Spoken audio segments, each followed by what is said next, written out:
ఇదే కేంద్ర ప్రభుత్వం కేరళకు వచ్చినది ప్రకృతి విలయం అని చెప్పి ఇమీడియట్ రిలీఫ్ ఇచ్చింది. మరి ఆంధ్రప్రదేశ్, తెలంగాణ రాష్ట్రాలు ఏం పాపం చేసి ₹1 రిలీఫ్ అవ్వలేదు ఎందుకు? మానవ తప్పిదాలని. మీకు ఇంకో మాట చెప్తా. బుడమేరు వాగు పొంగుతుంది అన్నది ఓ డీ గారితో నేను సాక్షి ఛానల్లో ఇంటర్వ్యూ చేయక మునుపు ఆయనతో నేను పర్సనల్గా మాట్లాడాను. ఏంటి సార్, 11,000 క్యూసెక్కులు వాటర్ వస్తే ఆటోమేటిక్గా గేట్లు ఇప్పుతారు, కిందకి వెళ్తారు సార్. అది 20 గంటల ప్రయాణంలో ఒక్క అలర్ట్ ఇవ్వలేదు ప్రజలకి. 28వ తారీఖు నాడు క్యాబినెట్ మీటింగ్లో చర్చనీయాంశం కానిది. రెవెన్యూ మినిస్టర్ గారు సింగపూర్ ట్రిప్, జియో చూసుకోండి, ఆయన పర్సనల్ ట్రిప్ 28 నుంచి 3వ తారీఖు దాకా సింగపూర్ వెళ్ళారు. అంటే ఒక్క చంద్రబాబు నాయుడు గారు తప్ప ఇంకెవరు లేరు అక్కడ. ఎందుకంటే బాలకృష్ణ గారికి 50 సంవత్సరాల సినిమా ఉత్సవం, పవన్ కళ్యాణ్ గారి బర్త్డే, అందరూ హైదరాబాద్లో స్టక్ అయి ఉన్నారు. అండ్ అక్కడ రెవెన్యూ మినిస్టర్ లేడు. చంద్రబాబు నాయుడు గారు ఒక్కరు కూడా కర్నూలు నుంచి ఫంక్షన్లు పంచిన తర్వాత హైదరాబాద్ రావాల్సిన దగ్గర ఆయన మళ్ళీ విజయవాడ వెళ్ళి అక్కడ చిక్కుపడిపోయారు. ఎందుకు? ఆయన ఇల్లు కూడా మునిగి తీవ్ర పరిస్థితులు ఉన్నాయి. కలెక్టర్ ఆఫీస్ నుంచి మానిటరింగ్ జరుగుతుంది అంతా. నేను చెప్పింది కాదు సార్ ఈ 100 రోజుల సక్సెస్ స్టోరీలో. రెండోది, ఇంత తీవ్ర పరిణామాలు ఉన్నప్పుడు ఒక అలర్ట్ కూడా ఇవ్వని ప్రభుత్వం. పడవలు అంటే మీరు చూసుకోండి కావాలంటే, గొడ్లవల్లేరు కాలేజీలో ఆడపిల్లలకి జరిగింది, ఇమీడియట్గా తీసుకొచ్చి కాదంబరి నత్వాన్ అమ్మని తీసుకొచ్చారు. అలా ఒక తప్పు సరిదిద్దండి రా బాబు అంటే ఇంకో గీతకిస్తారు, ఇంకో గీత, ఇంకా ఇలా 100 రోజుల పరిపాలనలో ప్రతిదానికి ఆవు యాసంలాగా జగన్మోహన్ రెడ్డిని మధ్యకి తీసుకొచ్చి ఇతని వాళ్ళనే అని చెప్పే కార్యక్రమం. ఇవాళ జగన్మోహన్ రెడ్డిని అన్నింటిలోనూ ఇతందే బాధ్యత చేసే కార్యక్రమం తెరలేపుతున్నారు. ప్రజాస్వామ్యంలో ప్రజలు ఆల్రెడీ జగన్మోహన్ రెడ్డి గారు వద్దని చెప్పి 11 సీట్లు ఇచ్చి కూర్చోపెట్టారు. గతంలో మీరు వద్దని మీకు 23 సీట్లు ఇచ్చి కూర్చోపెట్టారు. అప్పుడు 40% ఓటు బ్యాంకులు మీ ఇద్దరికి ఉన్నాయి.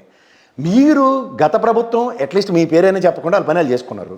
మీరు వచ్చిన కాడి నుంచి ఎంతసేపు జగన్మోహన్ రెడ్డిని ఆపాదించుకుంటూ కూర్చోడమే తప్ప ఏం చేస్తారో సార్ చెప్పమనండి. ఇష్యూస్ మీద ఇష్యూస్ అక్యుములేట్ అవుతున్నాయి కదా. ఇవాళ మీరు ఫ్లడ్ని తప్పించడానికి లడ్డుని తీసుకొచ్చారు. బోట్లు అంటారు, బోట్లు వచ్చి కొట్టేస్తాయి. ఇప్పుడు ఏదైనా ధూమ్ 3 సినిమా లేకపోతే జేమ్స్ బాండ్ సినిమాలో సార్ స్టీరింగ్లు డ్రైవ్ చేసుకుని అవతల పక్క గేట్లు కొట్టేసి వెళ్ళిపోవడానికి. ఫస్ట్ సుజనా చౌదరి గారు ఇంటర్వ్యూ వినండి. ఫస్ట్ ఏం చెప్పాడు? ఇది పైన ఉన్న దుర్గమ్మే కాపాడాలి, ఈ బ్రిడ్జి కెపాసిటీ లేదు, కొట్టుకుపోద్దని చెప్పాడు. దీనికన్నా ముందు తుంగభద్ర గేట్ కొట్టుపోయినప్పుడు ఇదే నాయుడు గారు రిటైర్ పర్సన్ వచ్చి వీళ్ళు పరిరక్షించాడు. కానీ అదే నాయుడు గారు వచ్చి మళ్ళీ ఆ బోట్లు తీసే కార్యక్రమం, అక్కడ వెయిట్స్ పెట్టే కార్యక్రమం చేసుకొని ఉన్నోళ్ళు అవడానికి పనికొచ్చినాడు ఉన్నాడు నీటిపారుదల శాఖలో కానీ రెవెన్యూలో కానీ. చెప్పండి మీరు. అందుకే కేంద్ర ప్రభుత్వం వీళ్ళని అబ్జర్వ్ చేస్తుంది. పట్టించుకోవట్లేదు. ఎందుకంటే ఇంత తీవ్ర పరిస్థితులు 2 రాష్ట్రాలకు వచ్చినా సరే వీళ్ళు ఏంటంటే పబ్లిసిటీ స్టంట్లలో కూర్చొని అసలు విషయాల కన్నా కొసల విషయాల మీద ఎక్కువ ఫోకస్ చేస్తారు. ఇప్పుడు ఎక్కడైతే ఫ్లడ్స్ మీద చర్చ వస్తుందో ఇప్పటికి కూడా బురద, ఇంకా సింగనగర్, రాజరాజేశ్వరి నగర్లో, విజయవాడ వెళ్ళండి సార్, వాళ్ళ తీవ్ర పరిస్థితులు అర్థమవుతాయి మీకు. ఎంతసేపు ఒక్క అలర్ట్ ఆయన ఏం చెప్పాడంటే సిసోడియా కాలు వేసుకుని కూర్చుని it is quite impossible to evacuate people of more than 2 lakhs plus people. అంటే 3.5 లక్షల మంది ప్రత్యక్షంగా సఫర్ అవుతున్నారని రాష్ట్ర ప్రభుత్వం చెప్తుంటే శివరాజ్ సింగ్ చౌహాన్ గారు వచ్చి 6.5 లక్షల పైచీలకు ప్రజలు సఫర్ అవుతున్నారని చెప్తూ అది దాని కంటిన్యూషన్ పిఠాపురం వరదలండి. మీరు చెప్పండి నంబరు, ఈ లంక గ్రామాల కిందన దాని కంటిన్యూషన్లో 80,000 నుంచి 1,00,000 ఎకరాలు ఏమీ కాకుండా పోయి మన్యం జిల్లా కనుమరుగైపోయిన పరిస్థితి వచ్చింది ఈ తుఫాన్లతో. ఇది ఎక్కడ ఉందండి? రాత్రి ముఖ్యమంత్రి గారు హెలికాప్టర్లో ప్రయాణం లేకపోతే ప్రయాణం నుంచి ఆ 4 ప్లేసులు చూసి రావడమా? ప్రికాషనరీ ఫ్రంట్ ఏ సార్. వాళ్ళని ఇవాక్యువేట్ చేసి సురక్షిత ప్రాంతాల్లోంచి ప్రాణ నష్టం లేకుండా. నా విషయానికి వస్తే జగన్మోహన్ రెడ్డి నయం అనిపిస్తుంది. ఎందుకంటే అన్నమయ్య డ్యాంలో జరిగిన పొరపాటుకి తదనంతరం వచ్చిన ప్రతి తుఫాన్లో ఒక్క ప్రాణ నష్టం లేకుండా కాపాడగలిగాడు సార్. ఆస్తి నష్టాలు కానీ లేకపోతే జంతు సంపద నష్టం కాకుండా జరగకుండా. ఇంత అనుభవం ఉన్న చంద్రబాబు నాయుడు గారా అనే ప్రశ్న నాకే ఉత్పన్నమవుతుంది. ఎందుకంటే క్రైసిస్ మేనేజ్మెంట్ కానీ డిజాస్టర్ సిచ్యువేషన్స్లో కానీ ఆయన ప్రదర్శించిన చాకచక్యం ఎవరు ప్రదర్శించారు? అలాంటి మనిషి కూడా ఇవాళ అచేతన స్థితిలో పనిచేస్తారంటే నాకు చాలా ఆశ్చర్యస్పదంగా ఉంది.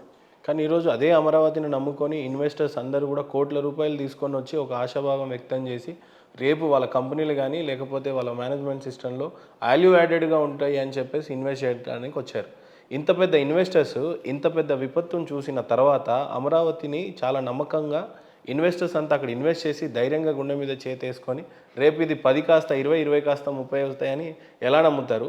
ఇన్వెస్టర్స్ అందరికీ ఎలాంటి ధైర్యం చెప్పి రాజధానిని ముందుకు తీసుకెళ్తారు అని అంటే ఏం చెప్తారు? ఇప్పుడు నేను ఎప్పటి నుంచో చెప్తున్నాను సార్, ఈవెన్ జగన్మోహన్ రెడ్డి ఎప్పుడు కూడా అమరావతి వరదలతో మునిగిపోతుంది కాబట్టి మేము ఇక్కడ అమరావతిని కట్టే పరిస్థితి లేదు అని చెప్పినట్టు ఎప్పుడు కనపడలా. కానీ ఈ రోజునైతే వరద వచ్చినప్పుడు ఖచ్చితంగా ఇలాంటి ఏరియాని రాజధాని మీరు ఎలా కడతారు అని చెప్పారా? లేదు గతంలో ఇక్కడ అమరావతి వరదల పాలైపోతుంది అందుకే నేను కట్టను అని ఎప్పుడైనా చెప్పిన దాఖలాలు ఉన్నాయా? ఏదేమైనప్పటికీ అమరావతి మొత్తం ఈ వరదని చూసిన తర్వాత ఏ పరిస్థితిలో వీళ్ళు అమరావతిని కట్టి ఇన్వెస్టర్స్లని చెప్పి ప్రజాపాలన అడ్మినిస్ట్రేషన్ ఇక్కడి నుంచి ఎలా కొనసాగుతారు? ఆంధ్ర రాష్ట్ర రాజధాని భవిష్యత్తు నిజంగానే దేవుడికి కూడా ఇష్టం లేనట్టుగా ఉంది.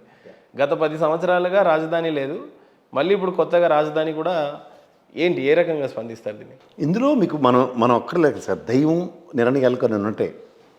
ఇప్పుడు certain things will always comes from horse mouth అని చెప్తూ ఉంటాను. మీరు కరోనా టైంలో జగన్మోహన్ రెడ్డి గారి జ్ఞాపకం ఉందా మీకు? We need to live with it అన్నాడు. దాంట్లోంచి మనం పరిరక్షించుకుంటూ పారాసిటమాల్ ఏవైతే చెప్పాడో అవే జరిగాయి. మీరు గమనించండి. అప్పుడు చాలా ఎటకారాలు చేశారు, వాళ్ళు నాన్నతో మాట్లాడతారట, దేవుడితో మాట్లాడతారట, ఇవన్నీ. నెక్స్ట్ జరిగిన పరిణామంలో అమరావతి విషయంలో అతను 3 రాజధానులు అన్న మాట కాకుండా 3 ప్రాంతాల డెవలప్మెంట్లో నేను విశాఖ నుంచి పరిపాలిస్తానంటే అయిపోయేదానికి రాజధానులు అన్న పదంకి ఎక్కువైంది. ప్రభుత్వ పరంగా చూసుకుందాం సార్, చంద్రబాబు నాయుడు గారు అయినా సరే సెక్రటరియట్ కట్టారు, అసెంబ్లీ కట్టారు, అండ్ న్యాయస్థానాన్ని కట్టారు, హైకోర్టుని. అయిపోయింది ప్రభుత్వం పని. ఇప్పుడు మీరు వెళ్ళి సిగ్నేచర్ స్టూడియో అక్కడ కడతానంటే ఎవడన్నా ఆపినాడు ఉన్నాడు మీకు? ఎవరు ఆపరు కదా. అట్లా ఎవరైనా సరే ఇన్వెస్టర్ అన్నాడు వాళ్ళంతటి వాళ్ళు యాక్టివ్గా ఇన్వెస్ట్మెంట్ మాడ్యూల్లో అక్కడికి వెళ్తే, దీనికి చంద్రబాబు గారి గవర్నమెంట్లోనే ఈ ట్రైడ్ ఈజ్ ఆల్ ఆడ్స్. ఎంత ప్రయత్నం చేశారంటే భగీరథ ప్రయత్నం అనే చెప్పాలైంది వరల్డ్ బ్యాంక్ని కన్విన్స్ చేయడానికి. ఈ జస్ట్ ఫెయిల్డ్. ఆయనతో కాలేదు. వరల్డ్ బ్యాంక్ వాళ్ళు రిజెక్ట్ చేశారు ప్రాజెక్ట్ని. ఈసారి ఏం చేశారు? ఈ నిర్మలా సీతారామన్ గారు మన అందరినీ మభ్య పెట్టడానికి డైరెక్ట్గా will definitely give this thing and word from our end అని చెప్పి ఏషియన్ మార్కెంటల్ బ్యాంక్ నుంచి అండ్ దీనికి వరల్డ్ బ్యాంక్ రికమెండేషన్ పెట్టించారు. వాళ్ళు పర్యవేక్షించారు. మీరు దాన్ని నిరంతరం గమనించండి. ఐఐటి వాళ్ళు వచ్చి దాన్ని ఇన్స్పెక్ట్ చేసి వెళ్తున్నారు ప్రతిసారి. ఎక్కడ మన అమరావతి ప్రాంతం, దాని రిపోర్ట్ ఎవ్వరు బయటపెట్టరు. ఇప్పుడు ఈవెన్ ఈ గవర్నమెంట్లో కూడా ఐఐటి నిపుణులు మళ్ళీ పిలిచి చూపించారు అండ్ దాని రిపోర్ట్ బయట పెట్టరు. అండ్ అపార్ట్ ఫ్రమ్ దట్ ఈసారి కూడా వరల్డ్ బ్యాంక్ మళ్ళీ రిజెక్ట్ చేసింది. అండ్ నేను అంటుంది ఏంటంటే, ఇప్పుడు సామర్థ్యం దేనికి ఇన్వెస్ట్మెంట్ కావాలి అక్కడ? 15,000 కోట్లు, 39 కోట్లు రాష్ట్ర ఖజానా నుంచి కంపలు కొట్టడానికి, ఇప్పుడు ఏమో ఇంకో 1,500 కోట్లు 1000 కోట్లు నీళ్లు తోడడానికి అన్న ప్రాజెక్టులు కాదు కదా సార్.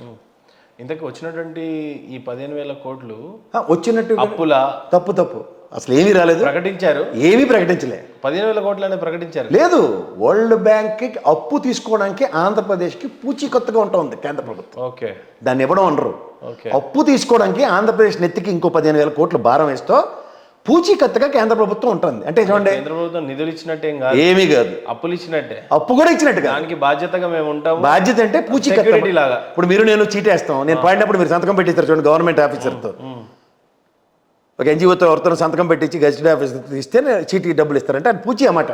ఒకవేళ ఈ నమ్మకస్తులే నా ఇంటి పక్కన ఉంటాడు, లేకపోతే నాకు చుట్టపోడు, ఇలాంటి భరోసా. అలాగే ఎన్డీఏ ప్రభుత్వం కాబట్టి మేము భరోసా అని చెప్పడం అన్నమాట. అతి గతి లేదు. రెండోది, రాజధాని నిర్మాణంలో ఈయన అనుకుంటున్న అద్భుతాలు కన్స్ట్రక్షన్స్కి ఎవ్వరూ ముందడుగు వేసుకొని రియల్ ఎస్టేట్ వ్యాపారంలో ఆ రోజు సింగపూర్ కన్సల్టేషన్ కాబట్టి అది 51st మీకు ల్యాండ్ ఉంటుంది సార్, డెవలప్మెంట్కి ఇస్తారు మీరు అని ఏం చేస్తాడు? 4 అపార్ట్మెంట్లు కట్టి అందులో 10-15 మీకు రాసి ఇచ్చి మిగిలిన వాడు అమ్ముకుంటాడు.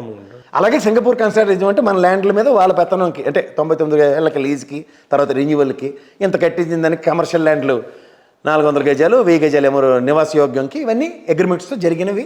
అప్పుడు వాడు కమర్షియల్ కాంప్లెక్స్లు అవన్నీ కట్టిస్తే ఆ పక్కన వాళ్ళు దాని వాల్యూస్ పెరుగుతాయి కాబట్టి ఎకరం ల్యాండ్ ఇచ్చిన వాడికి 2 ఎకరాలు ఇచ్చిన వాడికి అంతంత ల్యాండ్లు జస్టిఫై అవుతాయి అన్నది కాన్సెప్ట్తో వెళ్ళారు.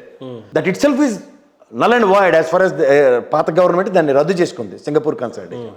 ఇప్పుడు ఈ ప్రభుత్వం మళ్ళీ అలా సింగపూర్ కన్సల్టేషన్ ఏమైనా ఉందా? లేదు. రెండోది, ఇప్పుడు ఇన్వెస్ట్మెంట్ మాడ్యూల్లో మనంతటి మనం స్వయం ప్రతిపత్తి ఎదగాలి. ఇప్పుడు ఉదాహరణకి హైటెక్ సిటీ చంద్రబాబు నాయుడు గారు కట్టారు, ఆ టైంలో కట్టారు.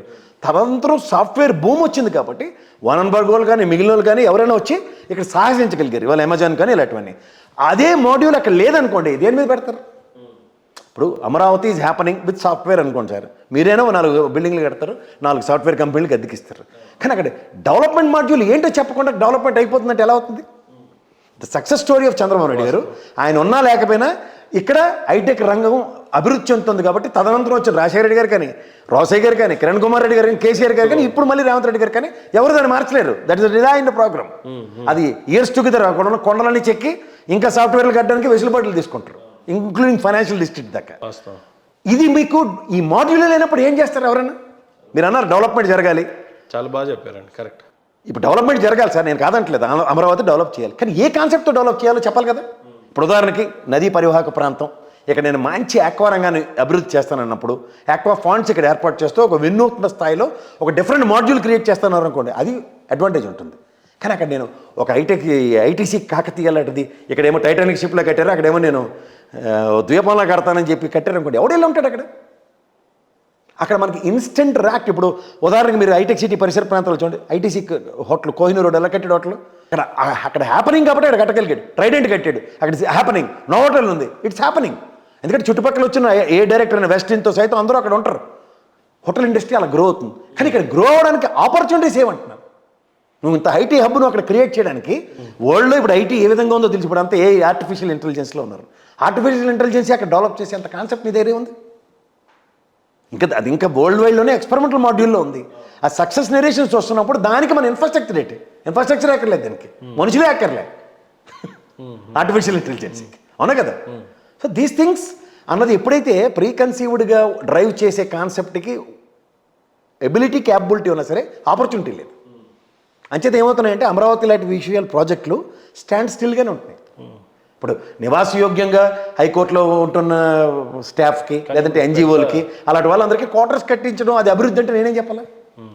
ఇప్పుడు దానికి ఒక ట్రైన్ వేశారండి ఈ స్టాఫ్కి ఇక్కడ శనివారం నుంచి ఆదివారం కల్లా. వాళ్ళతో పాటు మిగిలిన ప్యాసింజర్లు కూడా వెళ్ళి ఎంజాయ్ చేస్తున్నారు కాబట్టి ఎస్ రైల్వేకి కూడా ప్రాఫిట్ మాడ్యూల్ కాబట్టి ఓన్లీ స్టాఫ్ ఎక్కాలి, దీనికోసం ట్రైన్ ట్రాక్ ఇవ్వండి, లేకపోతే ఒక బస్సు చేస్తాము స్టాఫ్ ఎక్కుతారు ఇంకెవరు ఎక్కరంటే అది ప్రాఫిట్ మాడ్యూల్ ఎలా అవుతుంది?